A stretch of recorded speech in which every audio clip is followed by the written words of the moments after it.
Have you ever had a crazy idea? And by crazy, I don't mean ridiculous, but an idea, when you hear it or it pops in your mind, you know it can make a difference for you or for your teams. But it's a crazy idea because you realize when you hear it, just to begin to realize the potential of the idea, you're gonna have to stretch your comfort zone or maybe upset a few people. I remember the first crazy idea I ever had. I was 15 when I picked up the electric guitar, and a young man was playing the national anthem at Woodstock, Mr. Jimi Hendrix. Do we have any Hendrix fans in the house? And I remember sitting there and it just popped in my mind. I thought, well, what if I played the national anthem at our basketball games? And let me explain a little bit about our basketball games in the school I went to at the time. A little Catholic high school in Bardstown, Kentucky. So playing the national anthem was definitely outside the scope of normal. But before I could talk myself out of it, I threw myself in front of the school board. I remember that evening the arena was absolutely empty except for the 12 school board members right in front of me. And the king of the school board spoke up and said, "Manley, go ahead and give it a shot, Mr. Ice." I swear I did not make up that name. He said, "Let's hear what you got, son." I said, okay, so I played it as straight, as simple as I could, and then last couple notes, I remember finishing it up. Started to express myself a little bit on that note right there. "Stop!" Mr. Ice had spoken again.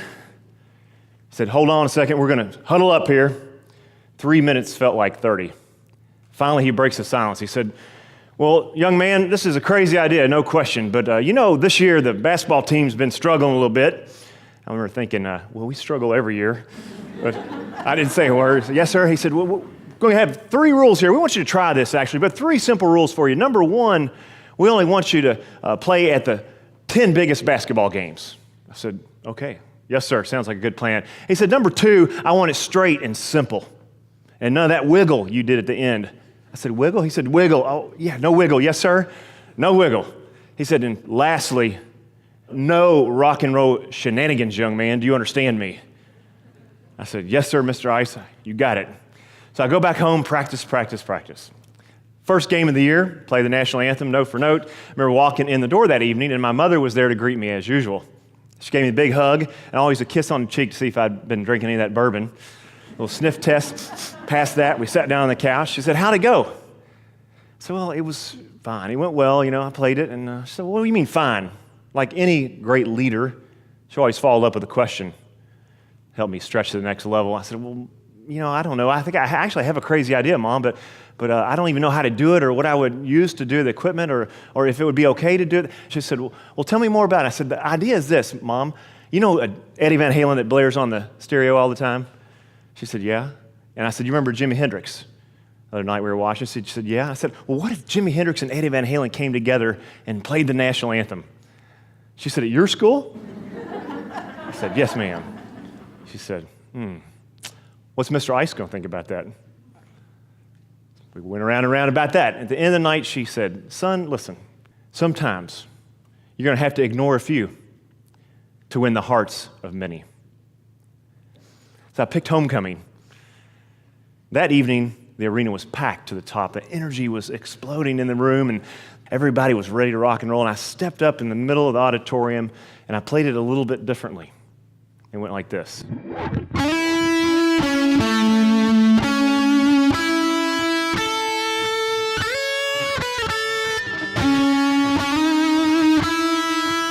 I attend a lot of events my entire career. He's one of the best I've ever heard. How he was able to bring the props on the set really got your attention, brought you back when you were a kid, made you go forward as an adult, made you want to think about new ideas when you go back to work.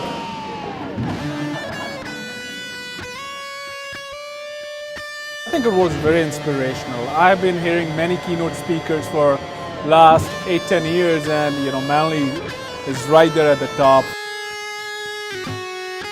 He's very genuine, he has a lot of passion for what he does, but what I really liked is he's a mountain climber and he's done all these amazing things, but he made it really relatable to the audience. As thinking of myself as leading a team, what can I go back and tangibly take some of his messaging and apply it to my day-to-day life? I had no idea that courage is contagious. When you start living that way with that mindset, you grow your influence and your impact, and your team's watching you. And then they start stepping up. You start showing up differently, start standing out and bringing more of your passion to the table. When you step up in that way, you start getting recognized for your excellence. And perhaps most importantly, imagine walking in your home at the end of the day with a little more left over for those who love and need you most. That is worth it.